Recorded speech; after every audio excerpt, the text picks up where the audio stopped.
இந்த படம் வந்து டெக்னிக்கலாக எப்படி வந்து பேசி பட்டு இருக்கு. பட் பார்க்கர் சாருக்கு எவ்வளோ அவங்க டிஃப்ரெண்ட்டாக படங்கள் நிறைய டிஃப்ரெண்ட் ஜானர்ஸ், ஹாரர் ஜானர்ஸ் எடுத்திருக்காங்க. எல்லாமே பண்ணி வெற்றி கொடுத்த ஒரு டைரக்டர். இவ்வளோ ஒரு இம்பார்ட்டண்டான இப்போ குளோபலாக இருக்கிற அவங்கக்கிட்ட பேசும்போது தான் எனக்கு தெரிஞ்சது, இது ஒரு குளோபலாக 12 மில்லியன் வந்து சாதாரண நம்பர்ஸ் கிடையாது, ரொம்ப பெரிய நம்பர்ஸ். அதில் வந்து நம்மளோட மீடியா நண்பர்கள் அனுராதா கேபி, அவங்க தான் மெயின் ஆக்டிவிஸ்ட். அந்த சில்ட்ரனை வந்து அவங்க லைஃபே வந்து சாக்ரிஃபைஸ் பண்ணியிருக்காங்க. அதில் வந்து மனிஷா கொய்ராலான்னு சொல்லிட்டு ஒரு அவங்க நேபாளிலேருந்து நிறைய கேர்ள்ஸை எடுத்து வந்துட்டு ரீஹாபிலேட் வந்து பண்ணியிருக்காங்க.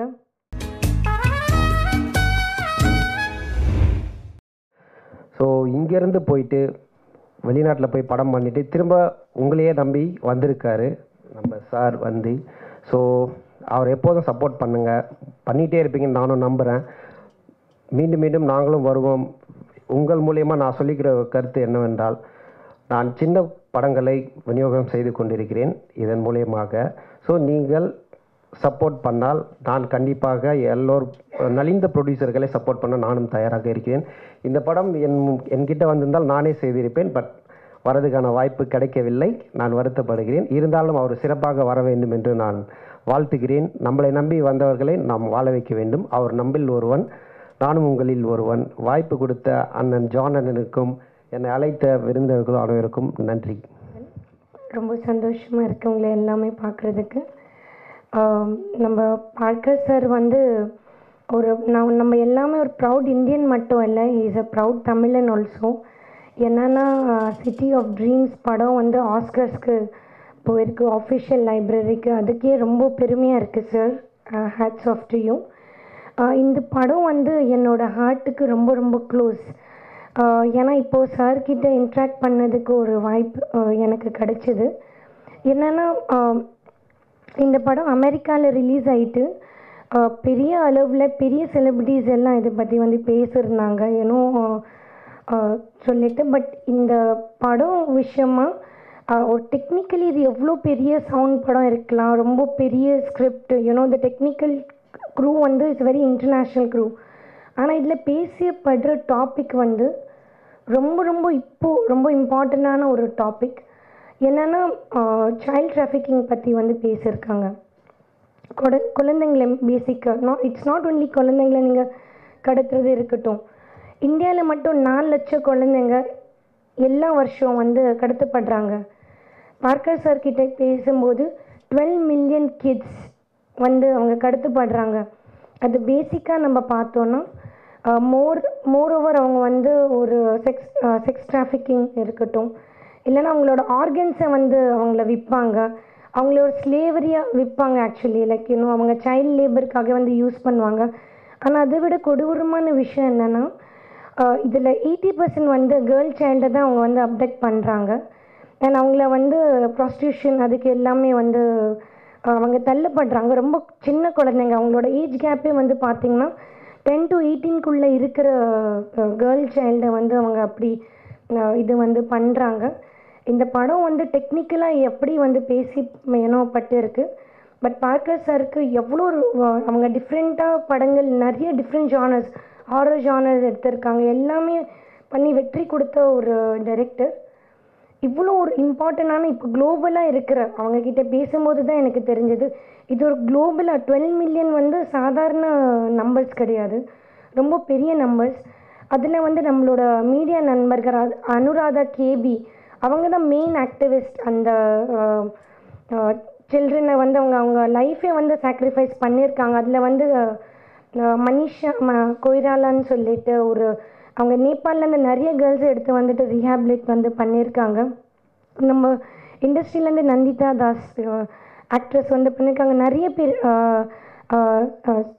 கைலாஷ் சத்யார்த்தி அவங்க வந்து நோபல் வந்து கொடுத்துருக்காங்க அவங்களுக்கு ரீசெண்டாக இந்த சைல்ட் ட்ராஃபிக்கிங்காக. ஆனால் 12 மில்லியன் வந்து ரொம்ப பெரிய நம்பர்ஸாக இருக்குது. அதில் வந்து அது என்னோடய டாட்டர் கூட இருக்கலாம், என்னோடய மதர் கூட இருக்கலாம், என்னோட குழந்தை கூட இருக்கலாம். ஏன்னா ஒருத்தங்க அந்த விஷயம் வந்து யோசிக்கணும். அங்கே இருக்கிற குழந்தை வந்து என் ஃபேமிலியில் இருக்கிற குழந்தை கூட இருக்கலாம். ஸோ இந்த ஒரு தாட்டை வந்து ரொம்ப பியூட்டிஃபுல்லாக இந்த படத்தில் வந்து காமிச்சிருக்காங்க. டெக்னிக்கலாக படம் அஃப்கோர்ஸ் ரிலீஸ் ஆகுது இந்தியாவில் எக்ஸ்க்ளூசிவாக எல்லாருக்காகவும். அது பார்த்து நீங்கள் என்ஜாய் பண்ண போகிறீங்க. ஆனால் இந்த படம் ரிலீஸ் பண்ணும்போது 100% பெரிய அவேர்னஸாக வந்து வரும்போது அண்ட் யூனோ பேசிக்காக மீடியா பீப்புள் வந்து ரொம்ப அவேர்னஸ் இதை பற்றி வந்து பண்ணணும். ஏன்னா அதில் இருக்கிறவங்க யாரும் நம்ம ஃபேமிலியில் இருக்கிற பீப்புளாக கூட இருக்கலாம். தேங்க்யூ ஸோ மச் ஜான் சாருக்கு இப்படி ஒரு யூஸ்ஃபுல்லான ஈவெண்ட்க்கு என்னை கூப்பிட்டதுக்கு தேங்க்ஸ். இது ஒரு இன்ப அதிர்ச்சியாக இருக்குது. இங்கேருந்து போன ஒருத்தர் அங்கே படம் எடுத்திருக்காரு, 5 படங்கள் பண்ணியிருக்காரு. பட் ஏன் இங்கே வந்திருக்காரு? அங்கேருந்து அப்படியே தான் செட்டில் ஆனவங்க நிறைய பேர் இருக்காங்க, இங்கே வரமாட்டாங்க. இவர் ஏன் இங்கே வந்திருக்காரு? தாய் வீட்டுக்கு வந்திருக்காரு அப்படின்னு தான் நான் ஃபீல் பண்ணுறேன். ஒரு தமிழராக அவரோட வெற்றியை, அவரோட புகழை நம்மக்கிட்ட ஷேர் பண்ணிக்கிறதுக்காக அவர் வந்திருக்காருன்னு நான் ஃபீல் பண்ணுறேன். Welcome sir.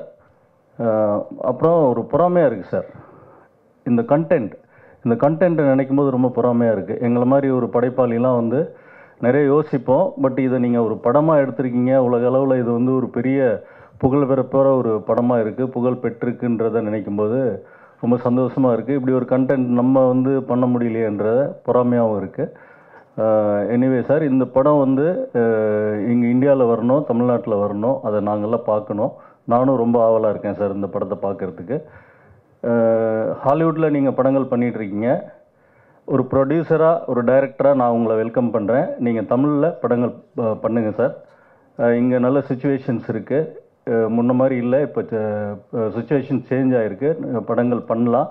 ஸோ நீங்கள் தமிழ்லேயும் படங்கள் பண்ணணுன்றது என்னோடய விருப்பம் sir. All the best sir. நார்மலாகவே தமிழர்களுக்கு வந்து ஒரு போராட்ட குணம் இருக்கும்னு சொல்லுவாங்க. இப்போ மித்ரன் சார் சொன்ன மாதிரி ஒரு சங்கிலியை பிச்சுக்கிட்டு ஓடின ஒரு யானையை இங்கே வந்து யூஎஸ்லேருந்து கூப்பிட்டு வந்திருக்காங்கன்னு நினைக்கிறேன். ஸோ பயங்கர பசியில் இருப்பார். ஏன்னா யானை பசியை அடக்கவே முடியாதுன்னு சொல்லுவாங்க. ஒரு தயாரிப்பாளர் அப்படி இருக்கும்போது சில இயக்குநர்கள் போய் கதை சொல்கிறது ரொம்ப டஃப்பான ஜாப்னு நினைக்கிறேன். ஏன்னா அவருடைய படங்களுடைய தலைப்புகள், அந்த படங்களுடைய ஹாலிவுட்டில் அந்த படங்களுடைய வித்தியாசங்கள் அதை சொல்லுது. ஸ்டார், அப்புறம் வைல்டு நைட்ஸு, இந்த மாதிரி. இப்போ இந்த படத்துக்கு சிட்டி ஆஃப் ட்ரீம்ஸ், கனவுகளோட வாழ்க்கையை ஆரம்பிக்க வேண்டிய நேரத்தில் அந்த குழந்தைகளுடைய கனவுகளை மொத்தமாக அழிக்க நினைக்கிற, மொத்தமாக அழிச்சிட்ருக்க சில பேரை பற்றின, சில ஆட்களை பற்றின இந்த படம் பண்ணியிருக்காங்க. ஸோ ட்ரீம்ஸ், ஆக்சுவலாக யூஎஸை வந்து சிட்டி ஆஃப் ட்ரீம்ஸ்ன்னு சொல்லுவாங்க, அந்த அமெரிக்காவை. ஸோ அங்கே இந்த மாதிரியான ஒரு விஷயங்கள் நடக்குது அப்படின்றத வந்து ரொம்ப பட்டவர்த்தனமாக எடுத்து காட்டியிருக்கிற உங்கள் டீமுக்கு என்னுடைய பெரிய தேங்க்ஸ் சார். எங்கே போனாலும் அந்த குழந்தைகளை அப்யூஸ் பண்ணுற விஷயங்கள் வந்து நிறுத்தப்படுறதே இல்லை. நம்மளும் எல்லா மேடைகள்லையும் பேசுகிறோம், எல்லாரும் பேசுகிறோம். ஆனால் அது வந்து எப்படி நிறுத்துறது, எப்படி அதை ஸ்டாப் பண்ணுறதுன்றது வந்து யாருக்குமே தெரியாத ஒரு கேள்வியாகவே இருந்துகிட்ருக்கு. ஸோ இந்த மாதிரியான படங்கள், இந்த மாதிரியான நிகழ்ச்சிகள் மூலமாக அது வந்து போய் சேரும்போது மக்கள் இன்னும் ஜாக்கிரதையாக இருப்பாங்க, தன் குழந்தைங்களை பத்திரமா பார்த்துப்பாங்கன்றது வந்து இதன் மூலிமா தெரியப்படும் நம்புகிறேன்.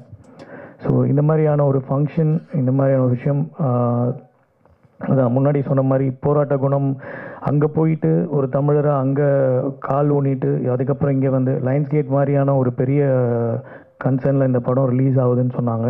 ஸோ அதுவே ஒரு தமிழனாக அவர் கிடைச்ச மிகப்பெரிய வெற்றி. இங்கே வந்து இந்த படம் இப்போ இன்னும் கொஞ்ச நாளில் இங்கேயும் ஓடிடி பிளாட்ஃபார்ம்ஸில் ரிலீஸ் ஆக போகுதுன்னு கேள்விப்பட்டேன். ஸோ மொத்தமாக எல்லாத்துக்கும் தேங்க்ஸ் சார். அவர் சார் டைரக்டர் சொன்ன மாதிரி தமிழ்லையும் சீக்கிரம் படம் பண்ணுங்கள். அதுக்கும் நாங்கள் இந்த மாதிரி ஃபங்க்ஷன்ஸில் வந்து உங்களை வாழ்த்துவோம். Thank you sir.